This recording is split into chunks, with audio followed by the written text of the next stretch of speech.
Esta semana os enseño a fondo mi última compra, el Volkswagen Corrado. Os explico cuál es la receta para cualquier marca a la hora de fabricar un coche deportivo y también cómo impresionar a tus amigos. Me llamo Marc y soy un enfermo de los coches.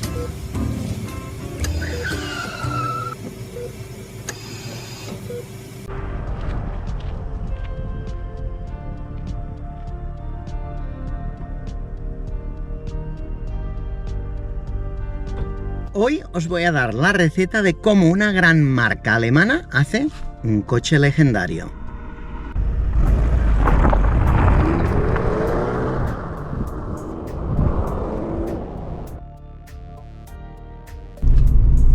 Primero, fabrica un coche con un buen diseño italiano sin ser una marca italiana. Segundo, le pone un nombre que parece italiano, pero de origen español. Y tercero, le pones un motor grande o un motor con un compresor.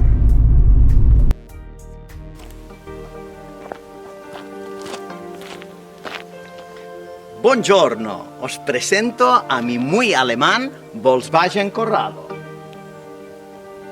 Si eras joven en la década de los 90, lo más probable es que consideres al Volkswagen Corrado como un unicornio, un artefacto que deseabas con todo tu corazón, pero que no podías alcanzarlo por culpa de tu nivel económico. Tranquilo, esto nos pasó a la mayoría, pero lo seguro que no sabes es que el diseño, según Volkswagen, fue creado in-house, pero para mí fue más que sacado del prototipo Volkswagen Scirocco, un diseño de Giorgetto Giordano. Si comparamos el diseño original del prototipo con la primera y la segunda versión del Scirocco y luego a posteriori las líneas bases sacadas del Scirocco y trasplantadas al Corrado, pero con un poco más de volumen, podríamos decir que ese Corrado no fue creado de un diseño in-house, sino que fue creado por el mismísimo Giorgetto Giordano, y sin él saberlo. Sea lo que sea, la verdad es que el Volkswagen Corrado era y es uno de esos coches geniales que tenías que tener algún día. Y eso es lo que finalmente me ha pasado. No me he podido contener de ir a sacar más dinero en el banco para tener uno en mi colección. Y mejor hacerlo ahora y no esperar más. El año pasado se vendió en Estados Unidos un Corrado VR6 por casi $40.000. ¿Alguien me puede explicar lo que está pasando? Esto es Marc's Garage y cada jueves hay estreno. Si estás interesado en comprar un Corrado, no gastes cantidades ridículas de dinero en un VR6, porque parece ser que la gente ha perdido la cabeza últimamente. Lo mejor es conseguir el G60, que es más raro en su lugar. Este es el modelo que de verdad quieres. Pero es mejor que también estés preparado para sacrificios, porque es el más caro de servicio que otro modelo, debido al compresor. Hace un par de años estaban a mitad de precio, o sea, es ahora o nunca, porque están empezando a subir.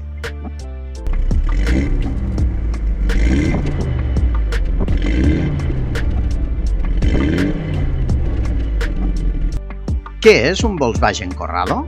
Un automóvil que apareció en 1989 y se fue en 1995. La verdad es que tuvo una vida bastante corta, debido a las bajas ventas. En la década de los 90, el concepto de un Volkswagen de 50.000 euros ajustado por inflación simplemente era una locura. Y la gente joven a la que estaba destinada el coche no tenía el dinero para comprárselo, aunque seguro les pasaba lo mismo que a mí, que lo queríamos con toda nuestra alma, pero no había dinero, así que muchos de nosotros nos compramos un Opel Calibra, un coche que costaba casi la mitad y por eso solo vendieron 100.000 unidades en todo el mundo. ¿Qué es un G60? El modelo G60 llevaba un motor de 1.8 litros de 8 válvulas y 4 cilindros sobrealimentado por un compresor, que ya había visto vida en el Golf Rally y en el Passat 5. Para aquellos que se preguntan ¿y por qué la denominación G? Pues se refiere a la forma del compresor por dentro. Internamente se compone de dos espirales giratorias en forma de una G y 60 son los milímetros del diámetro del sobrealimentador. A diferencia de un turbo, la entrega de potencia es gradual y no de golpe. Eso da que la sensación que te da al volante es como si el coche tuviera un motor de 6 cilindros. ¿Y por qué es importante un Corrado G60? Os lo resumo. En el mercado de automóviles de los años 90 vemos una época de comodidades modernas junto con un rendimiento impresionante y tecnología experimental. El Corrado, entre otros coches de su época, representaba el pináculo de estos coupés geniales y absurdamente complejos. Hoy en día la industria automotriz se ha enloquecido por los SUVs y no tiene las agallas para vender este tipo de coches. Al mismo tiempo que el modelo G60 obligó a Volkswagen a comercializar el VR6. Si no fuera por este miserable fracaso, es posible que nunca hubiéramos tenido un Corrado de 6 cilindros. Y es precisamente por eso que el G60 es tan especial. Es súper raro y lo suficientemente extraño para nuestros gustos.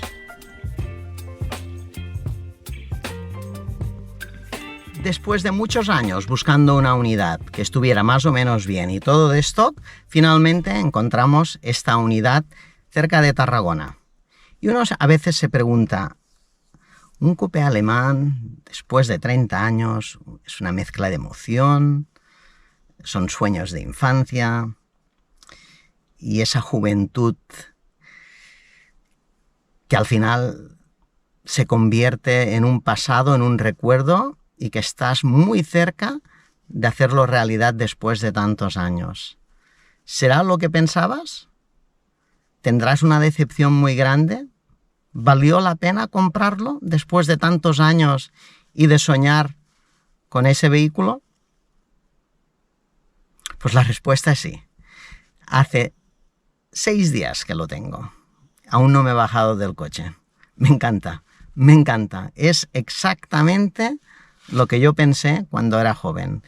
Y aún es gracioso porque hay muchísima gente joven que nunca mira más o menos mis clásicos cuando paso cerca de casa. Y este coche fue una cosa curiosa porque se dieron la vuelta. Me hizo gracia ver a gente joven dándose la vuelta en un coche de más de 30 años.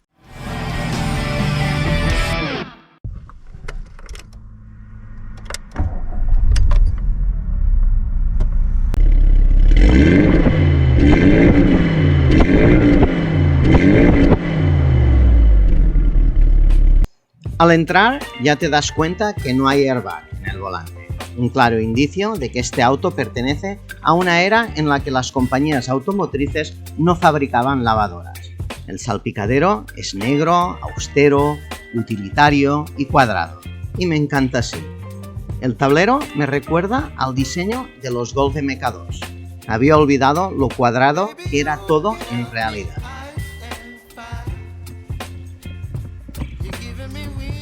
¿Y cómo está mi Volkswagen Corrado? Este modelo está sorprendentemente bien, tanto de interior como de carrocería, sin óxidos, sin rayadas, en muy buenas condiciones. Sobre todo tiene las ruedas totalmente originales, la suspensión original, no tiene nada que no le toque, o sea, extraño, como el pomo original, como el volante original, como sus asientos también originales, también en muy buenas condiciones, y tanto delante como detrás. Y lo único que tiene es un pequeño rotura en la parte de ese asiento derecha, que ahora os lo voy a enseñar.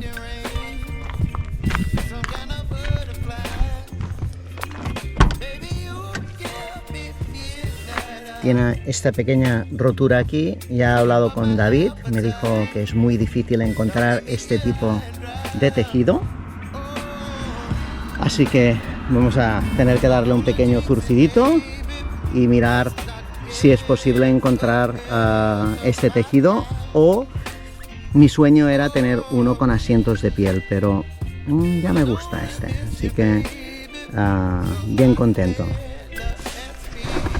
El coche tiene 202.000 kilómetros.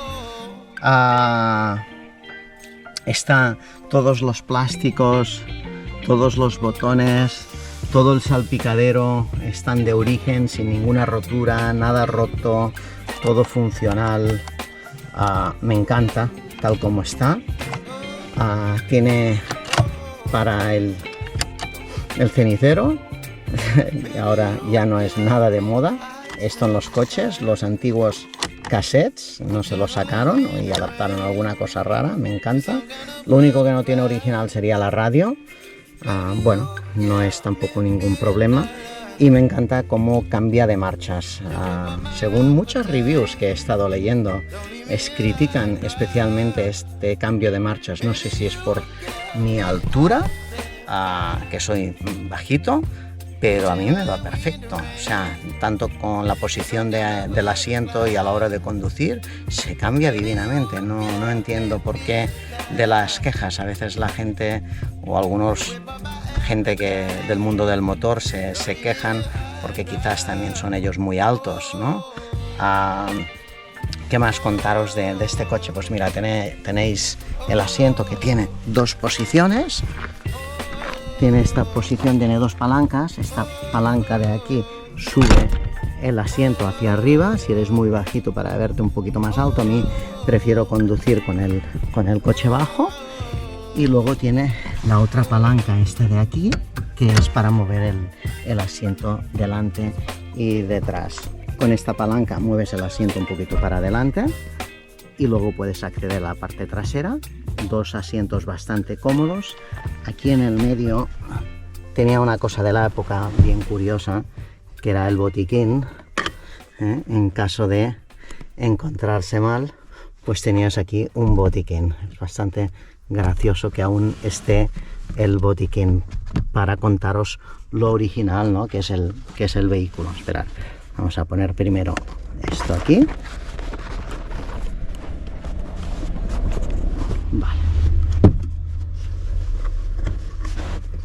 Vale, ya está. Un cenicero también detrás, cosa curiosa, también tenían que fumar la gente que estaba detrás del vehículo. Y bueno, cosas eléctricas muy pocas. Tiene cierre centralizado con una llave, luego tiene los cristales eléctricos. Perfecto, suben tanto uno como el otro. También tiene el espejo retrovisor, también es eléctrico. También tiene espejo retrovisor. O sea, estamos hablando que esto en el año 89 eran un montón de extras. Tenía el ABS, tenía antinieblas, tanto delanteras como traseras. Tenía también el quemaculitos, o sea, tenías 5 velocidades para la temperatura de tu asiento y aún funciona. Tenía también depende del peso de la gente, o sea, del peso de la gente que había en el coche, podías graduar las luces delanteras. Los 4 intermitentes de emergencia. Y bueno, y poca cosa más, aparte del techo eléctrico, que esto también era una opción de la época. Tiene dos opciones. Esta que se mueve hacia atrás y hacia adelante. Y luego la que solo sube para que salga un poquito el aire o el humo, por lo que veo, porque el techo está bastante lleno de impregnación de fumar, me imagino. También tiene todo el tapizado original del techo y bueno, poca cosa más. La verdad es que encontrarse un coche de estos con 202.000 kilómetros, con prácticamente todo original, solo la radio que no es lo original que venía en este coche en el año 89, es realmente una reliquia. Es súper difícil hoy en día. Por carretera, pues ningún problema, ningún ruidito, ningún problema de suspensión, ningún problema de cambio. Simplemente, pues ahora os lo enseño, el único problema que veo en este coche, que es le tiene que hacer un servicio completo porque el último propietario no se lo hizo, y ahora tiene unos pequeñitos problemitas como una pequeña, ni pérdida se puede decir de anticongelante, sino que supura por uno de los codos del radiador.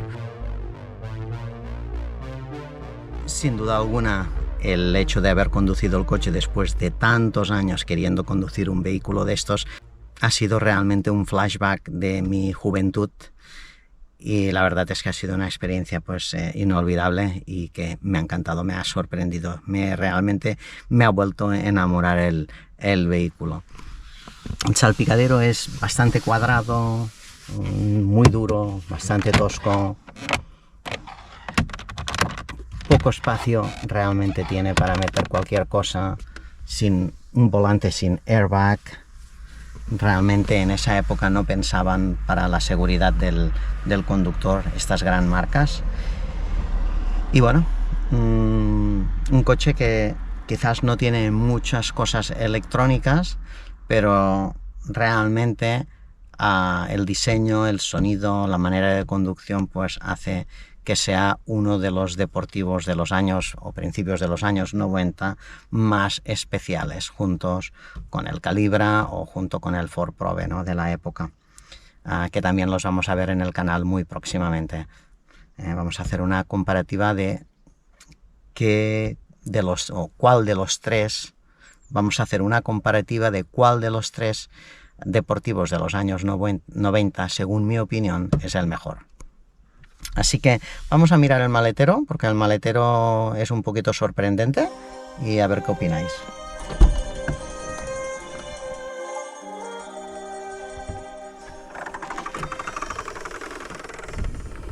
El maletero para un coche tan pequeño como el Corrado es bastante grande. Además tiene una gran ventaja, que se pueden tumbar los asientos delanteros, lo que hace que puedas utilizar la parte trasera también para alguna cosa más grande, lo que lo hace bastante interesante para si algún día tienes que transportar un cuerpo. Dos cuerpos realmente caben para un coche tan pequeño, me parece una cosa fascinante, así que le damos una muy buena puntuación a nivel de carga en el maletero.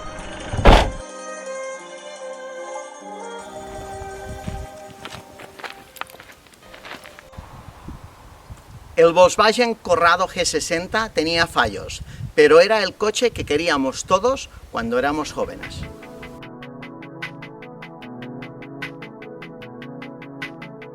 Me llamo Marc y esto es Marc's Garage.